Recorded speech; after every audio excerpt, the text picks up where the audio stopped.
ini yang sekitar ya 97/100. Oke. Nah, ini tadi lapisannya supaya lebih jelas lagi. Ya, nah sekarang unsur-unsur cuaca dan iklim. Jadi yang pertama, kalau bicara unsur cuaca, kita harus bicara dulu penyinaran dari matahari yang mengakibatkan adanya suhu pada udara. Suhu udara. Kemudian suhu udara ini bisa mengakibatkan nanti kelembaban udara. Kemudian ada tekanan udara, ya. Tekanan udara dan kelembaban udara itu bisa menimbulkan awan. Tekanan udara bisa menimbulkan angin. Awan kalau sudah berat nanti bisa menimbulkan hujan atau presipitation. Oke. Nah, sekarang penyinaran. Jadi penyinar matahari merupakan unsur cuaca yang penting karena dengan adanya sinar matahari maka permukaan bumi akan mengalami kenaikan suhu. Ya, banyak panas matahari yang diterima bumi bergantung pada lamanya penyinaran, kemudian kemiringan sinar matahari yang jatuh atau sudut datang sinar, kemudian keadaan awan. Jadi kalau ada awan cahaya tidak masuk. Ya, kemudian yang keempat itu keadaan permukaan bumi itu sendiri. Maksudnya kalau air, ingat sifat air, dia lambat menerima panas. Tapi kalau batuan atau daratan cepat menerima panas. Oke. Nah, ini kira-kira ya, silakan. Kemudian gambar ini penting ya. Jadi yang sampai ke bumi itu cuma sekitar 51%. Itu sebenarnya. 51, ada juga yang bilang 57%. Nah, kemudian suhu udara. Suhu udara adalah tingkat gerakan molekul udara. Semakin cepat gerakan molekul udara, makin tinggi pula suhu. Alat pengukurnya itu termometer atau termograf. Nah, perbedaan suhu udara pada suatu tempat disebabkan oleh yang pertama tadi sudut datang sinar matahari, kemudian lamanya penyinaran, ketinggian tempat, kejernihan atmosfer atau derajat keawanan, kemudian jarak ke laut. Nah, ini mempengaruhi suhu udara. Kemudian hukum penurunan suhu. Nah, ini tolong ya, ini khusus di troposfer. Nanti kalau ada soal ini kalian bisa menjawabnya. Ya. Jadi udara ya setiap naik 100 meter maka suhu udara di troposfer itu akan turun sekitar 0,6 derajat Celcius sebenarnya. Ya, itu untuk daerah tropis. Sedangkan di daerah non tropis itu sekitar 0,5. Oke, jadi bisa kamu hitung kalau 27 derajat ya 0 meter di atas permukaan laut, kemudian 23 derajat, ini bisa kita cari berapa suhunya pada 1500 meter di atas permukaan laut. Nah, coba kalian lihat 800 ke 1500 berarti 700 meter kan. 700 meter kalian ya, kalau 700 setiap naik 100 0,5 berarti kalau naiknya 700 7 kali berarti kita kalikan 5 kan. Nah, 100 berarti 7 kali 0,5. Jadi ada 3,5 derajat. Jadi berapa suhu di sana? Kalau 23 dikurang lagi itu 29. Ya, artinya berkurang, lebih kurang menjadi 19,5. Oke ya, itu hitungannya. Jika ada soal ini kalian bisa menghitungnya. Kemudian yang unsur cuaca berikutnya adalah kelembaban udara. Kelembaban udara itu banyaknya uap air yang dikandung dalam udara. Contohnya di ruangan kamu sekarang di rumah itu ada uap air. Percaya nggak? Halo? Di udara di rumah kamu sekarang itu ada uap air. Percaya nggak? Halo? Iya, Pak. Nah, buktinya apa? Siapa yang bisa membuktikan bahwa udara yang di dalam ruangan kamu di rumah mengandung uap air? Siapa yang bisa membuktikan? Ya, ada? Halo, mana ini yang bisa membuktikan? Samuel? Halo Samuel, bisa membuktikan?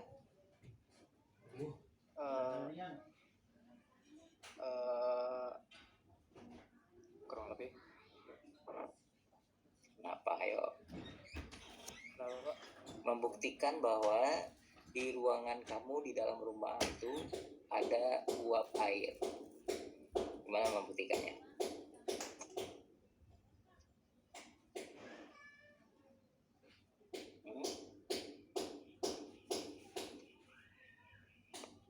Bisa?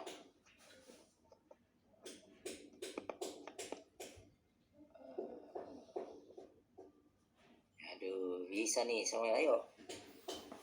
Jangan.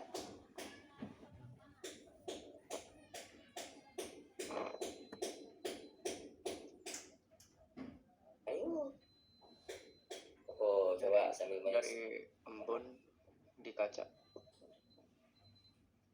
dari embun di kaca, bukan begitu. Coba bahasanya yang lebih bagus. Mungkin dengan efek dari embun di kaca yang biasa bisa dilihat setelah hujan. Oke, terima kasih karena ada respon tuh Bapak. Ada senang sama karena orang merespon tuh Bapak ini. Atau Bapak nggak tunjuk-tunjuk sekarang siapa yang bisa merespon? Ayo, jawab pertanyaan Bapak. Kita siapa sebut nama dan kelas.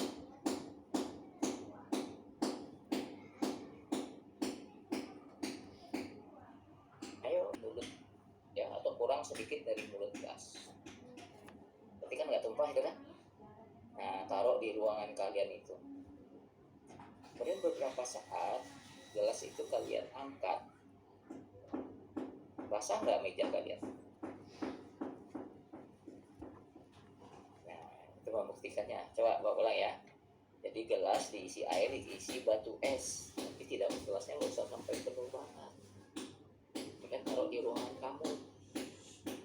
Setelah beberapa saat kamu pegang gelas itu, basah nggak bagian luarnya? Dan meja kamu basah nggak? Pernah mencoba itu? Kalau pakai es kita taruh, mejanya basah? Halo? Basah, Pak. Nah, itu dia. Apakah air yang di dalam gelas yang keluar? Enggak lah, gelasnya nggak penuh. Bukan air yang di dalam gelas yang keluar. Nah, itu artinya karena gelas itu ada esnya, udara di sekitar gelas tadi mengalami kondensasi. Apa itu kondensasi? Perubahan dari uap air menjadi titik-titik air. Nah, itu yang ada di luar gelas tadi, bukan air yang di dalam gelas keluar tumpah. Atau juga yang di atas meja. Karena sifat air dia menuju tempat yang rendah, itu juga yang di atas meja. Oke, mengerti? Halo? Ngerti nggak? Mengerti, Pak. Ngerti, Pak. Jadi uap air di udara yang ada di dalam ruangan kamu tetap mengandung uap air yang disebut dengan kelembaban udara. Nah, alat pengukurnya di situ adalah hygrometer. Ya, kelembaban udara dapat dibedakan menjadi dua, yaitu kelembaban udara relatif. Ya, ada kelembaban udara mutlak. Ya, ada kelembaban relatif nisbi, ada kelembaban udara mutlak. Kalau mutlak berarti kita ukur dengan hygrometer. Ya, berapa ada uap air di ruangan kalian. Misalnya kalau ruangan kalian 3 kali 3 meter, setelah diukur, oh ternyata ada dapat uap airnya sekian. Kalau relatif itu, nah itu ada perhitungannya. Relatif itu dihitung, itu nanti ada perhitungannya ya. Nanti akan membuktikan. Mengukur kelembaban udara. Ini ada suhu udara di sebuah ruangan yang berukuran 3 kali 3 kali 3 meter akan bervolume ya, atau bervolume uap airnya 27 meter kubik. Mengandung uap air sebanyak 360 gram. Dan pada suhu 21 derajat mengandung uap air sebanyak 15 gram. Hitung kelembaban mutlak dan relatifnya. Nah, ini bisa dihitung ya. Kelembaban mutlak. Nah, ini jawabnya. Kelembaban mutlak adalah mutlak 360 per 27 sama dengan 13,333 gram meter persegi. Ini bisa kalian foto ya. Kemudian kelembaban relatif 13,333 per 18,5 kali 100%, 72%. Jadi kalau kelembaban relatifnya belum mencapai, ya, ulang, kalau kelembaban relatifnya belum mencapai 100%, berarti tidak akan terjadi kondensasi. Itu dia. Oke ya, silakan difoto nanti. Kemudian yang ketiga yaitu derajat tekanan udara. Tekanan udara yaitu tekanan yang diberikan oleh udara setiap satu satuan luas bidang datar dari permukaan bumi sampai batas atmosfer. Semakin tinggi suatu tempat, maka tekanan udaranya semakin rendah. Pernah naik pesawat barangkali ya, pesawat terbang, tiba-tiba kadang-kadang pesawat terbang itu kayak cuk gitu, kita jadi ini turun sedikit. Nah, kalau perbedaan tekanan udara yang sangat tinggi, itu yang membuat kadang-kadang pesawat itu turun tiba-tiba Kalau turun tiba-tibanya jauh, nah itu bisa patah, itu sayang. Jadi semakin tinggi suatu tempat maka tekanan udaranya semakin berkurang. Tekanan udara di permukaan bumi dapat diukur dengan menggunakan barometer. Nah, mengukur tekanan udara dengan gradien barometrik gini. Gradien barometrik adalah angka yang menunjukkan perbedaan tekanan udara melalui dua garis isobar yang dihitung untuk tiap 111 km sama dengan 1 derajat. Soal sudah diketahui garis isobar ini boleh difoto ya. Isobar 1 tekanan udaranya 2010 mbar, dan garis isobar 2 2000 mbar, serta jarak kedua garis tersebut adalah 300 km. Tentukan gradien ya barometriknya. Ini jawabannya. Ya, jadi gradien barometrik selisih dua garis isobar per jarak garis isobar. Jadi gradiennya 10 per 300 bagi 111 sama dengan 3,7 mbar. Ya, itu bisa ya, itu kira-kira yang untuk ini mencarinya ya. Kalau kita mencari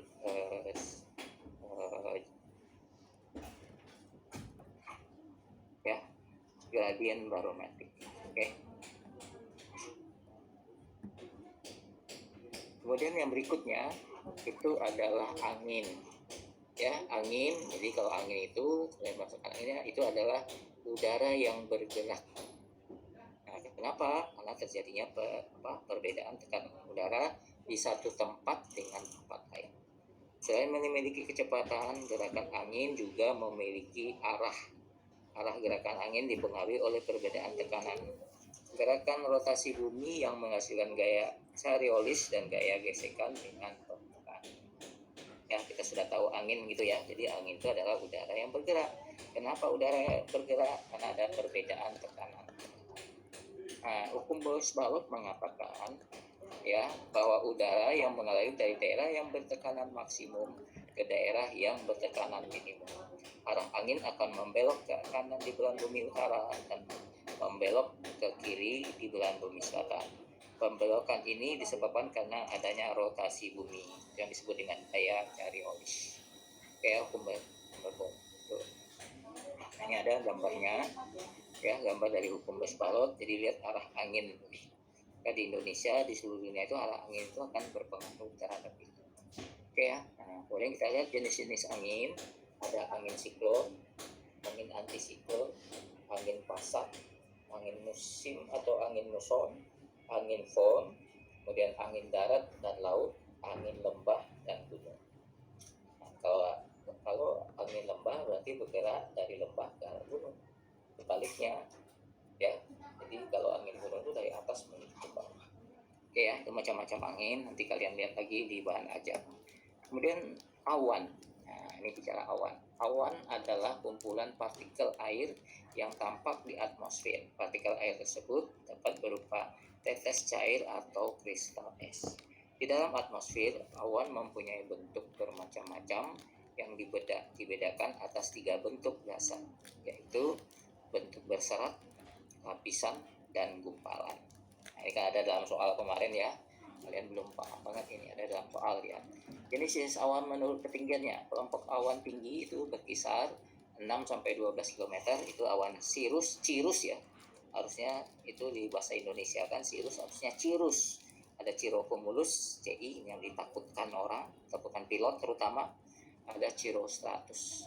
Kemudian kelompok awan sedang ketinggian antara 2-6 km. Yang pertama ada altocumulus, altostratus, kelompok ya. Kemudian kelompok awan rendah ya 0,8-2 km ada stratocumulus, stratonimbus. Kelompok awan dengan perkembangan vertikal jadi naik ke atas lebih kurang 2 meter itu cumulus dan cumulonimbus. Ini boleh difoto untuk bahan kita sekalian. Nah, ini dia gambar-gambarnya. Awan cirrus itu halus ya seperti bulu ayam. Ya, stratocumulus lihat agak hitam sedikit. Awan cumulus coba lihat ya putih seperti itu. Cumulonimbus itu ada altocumulus, itu silakan kalian lihat. Ya, jadi awan CI yang harus kita hati-hati ya. Kemudian presipitasi, curah hujan. Jadi hujan adalah peristiwa jatuhnya butir-butir air dalam bentuk cair atau padat menuju bumi. Jadi ada hujan es berarti itu padat. Secara umum, hujan dapat dibedakan menjadi 4 jenis, yaitu ada hujan konvektif. Nah, ini menurut terjadinya ada hujan orografis, ada hujan frontal, hujan siklon, ada hujan muson. Nah, ini ada soalnya kemarin dengan gambar Bapak ya. Orografis itu udara dipaksa naik ke gunung, sampai di gunung terjadi kondensasi, hujan di gunung, namanya hujan orografis. Tapi kalau di laut sering hujan konvektif. Jadi udara dipaksa naik di laut, naik gitu, tiba-tiba karena naik dingin, kondensasi membentuk awan, awannya berat, turun hujan, itu konvektif. Kalau frontal hujan itu terjadi karena pertemuan dua massa udara, ya, massa udara panas dan massa udara dingin. Kemudian hujan siklon ini terjadi pada saat terjadinya angin siklon. Hujan muson, nah ini hujan yang ada di Indonesia, ya, hujan yang terjadi 6 bulan sekali. Di Indonesia ada muson timur dan muson barat. Jelas ya anak-anak sekalian? Oke, ada pertanyaan untuk cuaca? Halo, ada respon? Ada pertanyaan nggak? Untuk saya tidak ada, Pak. Nggak ada. Jadi kalian boleh foto ya, pakai PPT Bapak. Di foto itu kalau untuk cuaca. Jadi besok kalau ada soal lagi bisa kalian ini. Kalau tidak, kita masuk ke iklim. Nah, faktor-faktor yang mempengaruhi iklim itu letak garis lintang, 2 letak tinggi tempat, 3 pengaruh daratan yang luas, 4 lokasi daerah, kemudian suhu udara, kelembaban dan awan, kemudian jumlah curah hujan, panjang pendek musim, topografi dan vegetasi. Inilah yang menjadi faktor yang mempengaruhi. Nah, jenis iklim yang pertama, iklim matahari. Itu iklim yang didasarkan pada banyak sedikitnya jumlah sinar matahari yang diterima suatu daerah. Tentunya Indonesia kalau menurut iklim matahari itu bumi menurut ada ya perbedaannya, dan Indonesia menurut iklim matahari itu adalah iklim tropis. Kemudian nanti ada iklim fisis, iklim yang didasarkan pada pembagian daerah menurut kenyataan sesungguhnya sebagai pengaruh dari faktor-faktor fisis.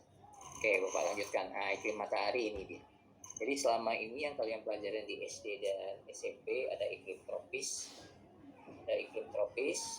kemudian ada iklim subtropis, ada iklim sedang, ada iklim dingin. Itu adalah penggolongan iklim menurut iklim matahari.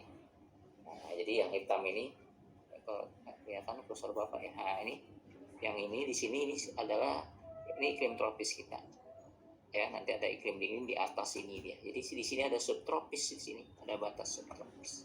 Oke ya, bisa kalian pandang itu. Nah, tipe-tipe iklim menurut ahli. Jadi ada ahli-ahli yang meneliti. Salah satunya adalah Waldine Koppen, ada Smith Ferguson, Haldeman, ada Jongpun. Nah, kita lihat satu-satu. Koppen ini dia meneliti berdasarkan pada rata curah hujan dan temperatur baik bulanan maupun tahunan.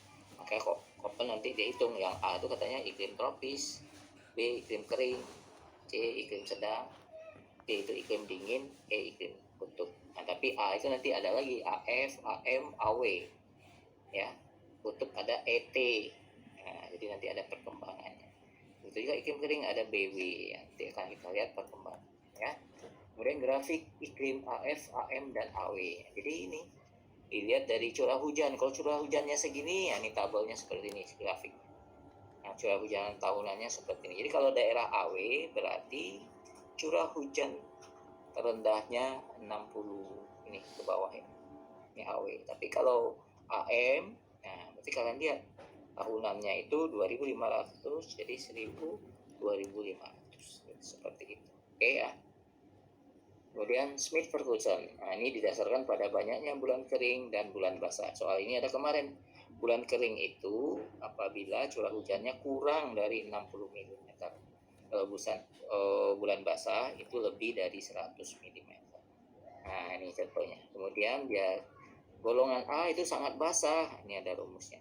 Apabila curah hujan Q-nya antara 0 sampai 14,3 itu A, sangat basah. Sangat basah ya. Kemudian 14,3 Q 33,3 berarti itu basah, dan seterusnya sampai H. Jadi kalau tadi Koppen itu A, B, C, D, E, sedangkan Smith Ferguson itu sampai H. Oke ya, seperti itu. Nah, Haldeman didasarkan pada bulan basah yang berurut dan bulan kering yang berurut. Biasanya digunakan untuk pertanian.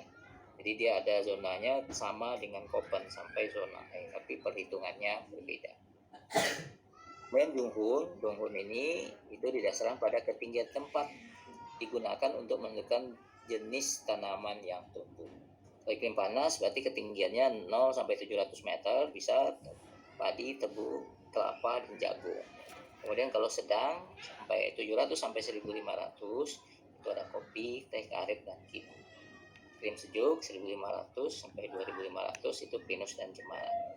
Di atas 2500 berarti tidak ada tanaman vegetatif, tanaman budidaya, yang ada adalah hutan. Nah, jadi ini di Indonesia terpakai ini. Kenapa di daerah-daerah seperti Puncak, kalian pergi lagi nanti Subang, ada teh. Nah, itu karena ketinggian tempat. Oke ya. Kemudian perubahan iklim global. Pola iklim yang ada di dunia tidak selamanya tetap. Terkadang pola iklim dunia mengalami gangguan yang menyebabkan terjadinya perubahan iklim dunia. Gejala penyimpangan iklim yang terjadi di dunia diantaranya adalah pemanasan global atau global warming. Kemudian ada lagi fenomena El Nino. El Nino itu kemarau panjang, La Nina ya hujan panjang, seperti itu. Ya, El Nino ini tadi sudah ya, jadi Samudra Pasifik. Kalau kemarin itu ada badai yang NTT, ada badai tropik, ya badai tropik yang lari ke Australia. Jadi seperti ini, ada El Nino yang timur, temperatur muka lautnya ini. Kemudian La Nina merupakan kebalikan dari El Nino, di mana suhu udara di Samudra Pasifik turun. Jadi kalau ini naik, seperti itu. Kemudian El Nino dan La Nina ini ada grafiknya, bisa kalian lihat ya, normal, vertikal. Ini La Nina seperti ini, sedangkan El Nino seperti ini, mungkin kemarau. Oke, ini bisa kalian lihat juga ya, normally the clean and strong, equatorial, jadi daerah ekuatorial. Silakan kalian lihat itu kemana arah dari pergerakan. Ya, ini ada di West Coast of South America, ya, jadi di Amerika Selatan. Ya, global warming.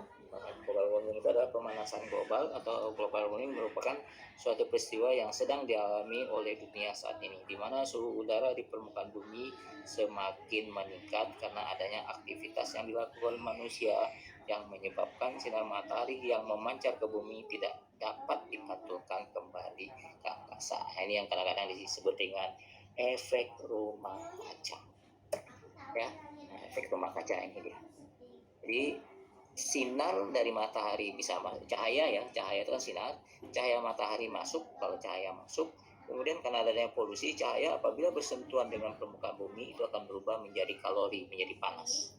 Nah, setelah panas ini karena banyak awan, banyak polusi, ya itu tidak bisa keluar. Nah, itu yang dikatakan efek rumah kaca. Oke ya, ini contohnya karena pengaruh gas buang dan sebagainya, ada kebocoran lapisan ozon dan sebagainya. Oke, terima kasih.